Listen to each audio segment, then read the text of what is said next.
have come to me going, oh my gosh, I hope I get the sibling in your room, because I saw the benefits of what you taught and how it's gone on. And now it's kind of funny because I see that student in the hallway here, and he kind of like tries to pull Mr. Attitude, and I always give him a pull and say, look, little boy, I know you're not the tough guy you think you are. And he's like, will give me a little wink. And he, he's got a confidence he didn't have before, because he'll take challenges. And what I think a lot of people sometimes disregard the fact that social emotional learning and weaving that into your practice, and it's all about the language you use, right? And when you're dealing with kids, when they're in crisis, when they're in that, everybody wants to say the red zone, but when they're in that part where they really can't identify when they're really upset, when you are able to layer it for them and show them where they are and where they can go,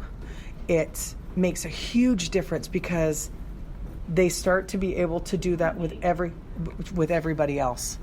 And you start to see that it starts to sort of like tentacles, it starts to spread, because it's positive. It's positive. It's positive for them. They now have a handle on it. They've been taught how to deal with it. And now it starts to spread with everybody else. So it becomes this positive culture. I don't know if that answers your question. No, that totally does. I mean, you also have taught a lot of kids about being bucket dippers and bucket fillers. Totally. That whole story of how full is your bucket and how do we fill each other's buckets. And it sort of resonates a little bit with the spreading, right? Because, I mean, ultimately to experience like true, I think, happiness and positivity is to help fill other people's buckets. Right? And it's the piece about, it's easy for us as educators to go, do you know what you did wrong? When really, it's all about how you frame it, because they're not going to learn from that. Do you know what you did wrong? You have to frame it going, what happened? Scale it back and say, what happened?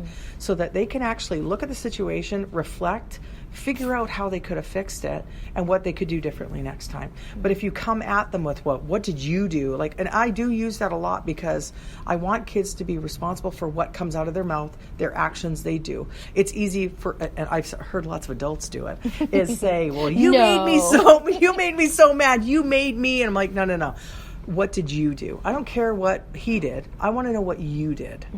And then that brings them back. And then, it's I call it the warm fuzzy blanket, because it's a wraparound of everything. And especially, again, I bring up the kindergarten part, because I think it's super duper important that if I'm able to insert this and make this part of who they are at school for their very first time in an educational setting like this, what are the possibilities of where they're going to go with that, and the skills that they're going to continue on. Super interesting to see the kids who are very regulated, like self-regulated, and kind of how they grow up and how that manifests and how that affects other people around them. I think that's always a really interesting piece to observe as well. So, more of a personal question. Yes. If you had a magic wand, and you could wave this magic wand and all of your desires and your needs in your classroom were to be met, what would that look like for you specifically in your room? I would have a barista making me an espresso every day. Oh, that'd be great. Wouldn't that be awesome? That would be pretty awesome. With my coconut creamer. Okay, reality. What would it look like if I had a magic wand? I would take away report cards. I would have more... For K specifically, or just across the board? I'm just going to speak to K. Okay. I think I need to just speak to what I'm doing now is take away report cards, have more opportunity to have intimate conversations with parents, because they're an important piece in this. And I meant to say that before, is that if you don't have the parents bought in, you don't have the kids bought in. So, okay, magic wand, I'm putting the wand. Whiteboards all over my room so I could use less paper. Yeah, fair enough. Because my photocopying is almost done. Yeah, I hear you. I photocopy for 12 divisions and 4 high school blocks, so Mrs. Sutlow, I totally understand that. But the whiteboards are great too, because they're also magnetic. Yeah. And I would love. I don't need technology. I've realized the technology is not the piece for me. They know how to work an iPad better than I do. We don't need to work on that. Yeah, they're very clever these days. They are. It would be to take away my tables and make stuff where I could have way more flexible seating, because I'm finding that even at my age group, they love having the opportunity to find their own space. Yeah. I'd love more space. I think especially for kindergarten, because we're growing and learning and doing so much active things, I would love a little bit more.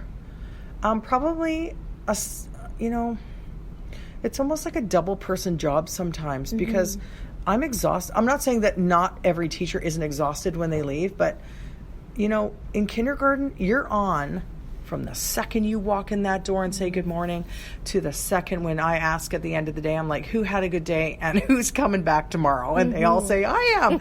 And it's wonderful, but I'm tired. Yeah, of course. I'm tired. Yeah.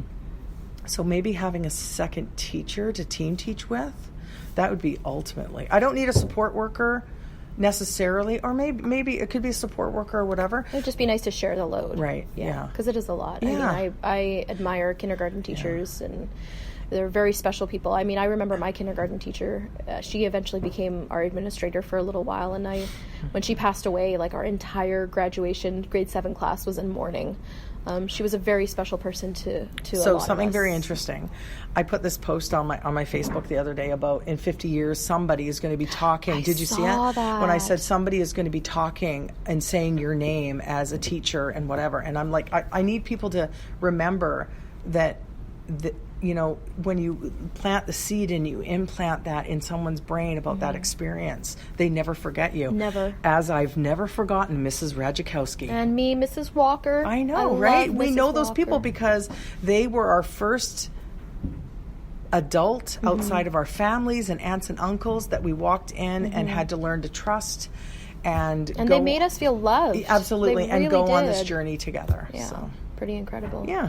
Thank you so much for sitting with me and enjoying all the sounds of a class with me, sounds of a school. Okay, maybe I might can I make a recommendation? Absolutely. I highly suggest. I have just started playing. Not just. I found it in December on Google Music. It's Nice. Rockabye Baby. I love it. I know. I use it for my own kids. Okay, Yeah. so it's amazing because all the hits that we love are in a xylophone Lullaby form in lullabies. Yeah, they're lovely. And I play that all the time. My guys love it. And it's funny because they play a Queen, We Will Rock You, but the kids actually know the words to it, so they start singing it. They do. And we've in music, we've used that as a rhythm practice Right. game. So So.